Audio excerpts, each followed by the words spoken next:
Indonesia yang tinggal di Inggris yang bangga karena anaknya mendapat paspor asing viral di media sosial. Warganet ramai-ramai mengkritik karena ia dan suaminya adalah penerima beasiswa LPDP. The world seems unfair, tapi cukup aku aja yang WNI, anak-anakku jangan. Kita usahakan anak-anak dengan paspor kuat WNA itu. Let's go. Seorang penerima dana LPDP bangga dan pamer ketika anaknya bisa jadi warga negara Inggris. Waduh, menurutku itu tidak etis, bahkan bisa disebut pengkhianat bangsa. Oke bosku, mari kita bedah masalah ini dengan bahasa yang lebih cair. Ya sebenarnya bikin naik tensi, karena jujur saja, fenomena ini memang bikin banyak orang mengelus dada. Bayangkan begini, ada satu kampung yang iuran bareng-bareng buat menyekolahkan satu anak pintar ke luar negeri. Harapannya, setelah pintar, anak ini pulang untuk bantu bangun kampungnya supaya makin maju. Tapi begitu lulus, anak ini malah pamer paspor negara lain dan bilang, untung anak saya sudah bukan warga kampung ini lagi, di sini mah susah.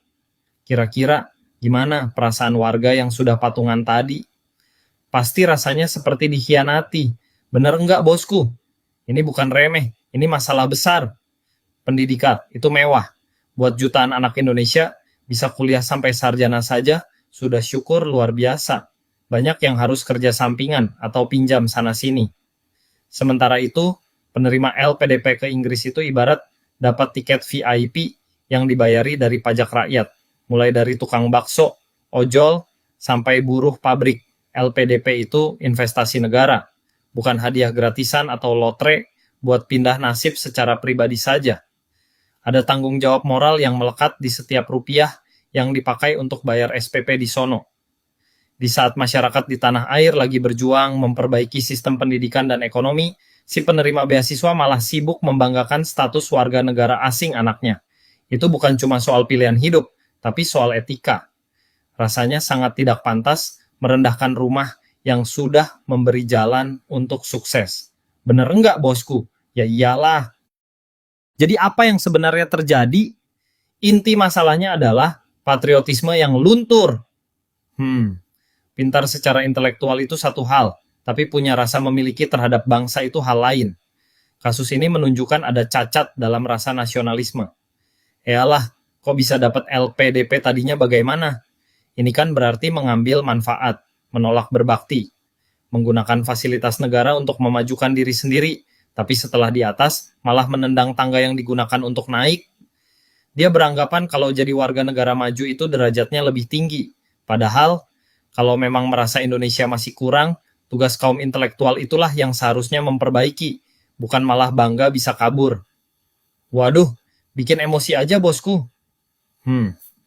Rakyat tidak butuh kok orang pintar yang cuma cari selamat sendiri. Rakyat butuh orang pintar yang tahu diri dan tahu terima kasih.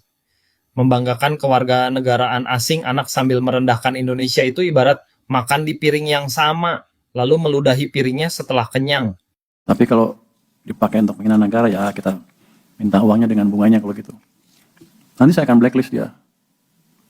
Di seluruh pemerintahan nggak akan bisa masuk. Nanti kan kita lihat blacklist yang lain seperti apa. Untung menteri kita orangnya responsif dan tegas bosku. Blacklist dan pengembalian dana beserta bunganya. Langkah tegas yang diambil Pak Menteri ini memang memberikan pesan yang sangat kuat. Beasiswa negara itu bukan dana hibah cuma-cuma, tapi amanah ideologis. Jika kita bedah secara lebih dalam, tuntutan pengembalian dana beserta bunganya, serta blacklist itu bukan sekadar hukuman finansial, melainkan penegasan tentang harga diri bangsa. Berikut adalah beberapa poin yang membuat sikap tegas ini sangat relevan. 1. Kedaulatan mental dan patriotisme yaitu tadi. Masalah utamanya bukan hanya soal nominal uang, tapi soal karakter. Negara mengirim putra-putri terbaiknya ke luar negeri agar mereka menjadi duta, sekaligus mesin penggerak kemajuan Indonesia. Jika setelah dibiayai, mereka justru merendahkan negaranya, itu artinya investasi negara pada orang tersebut telah gagal total secara kualitas manusia. Blacklist adalah cara negara untuk mengatakan bahwa kita tidak butuh orang pintar yang tidak punya hati untuk bangsanya sendiri. 2. Keadilan bagi pembayar pajak uang beasiswa itu berasal dari keringat rakyat. menuntut pengembalian dana beserta bunga adalah bentuk pertanggungjawaban publik. Tidak adil jika uang rakyat digunakan untuk memfasilitasi seseorang melarikan diri dari tanggung jawab membangun negeri, apalagi jika orang tersebut justru membanggakan status kewarganegaraan asing keluarganya di depan publik yang membiayainya. 3. Efek jera. Ketegasan ini diperlukan agar penerima beasiswa lainnya tidak main-main dengan kontrak yang telah ditandatangani. Ini menjadi pengingat bahwa ada konsekuensi nyata bagi mereka yang mengkhianati komitmen. Nasionalisme memang tidak bisa dipaksakan, tapi negara berhak menarik kembali dukungannya. Jika seseorang terbukti tidak sejalan dengan misi nasional yang mendasari beasiswa tersebut.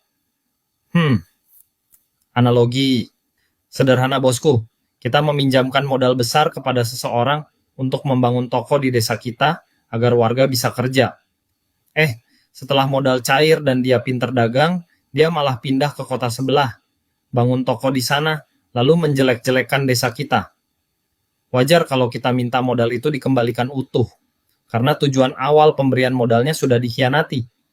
Kalau aku tambah tak kemplang NDHC, memang benar. Kepintaran tanpa patriotisme bagi seorang penerima beasiswa negara itu ibarat senjata yang berbalik menyerang tuan.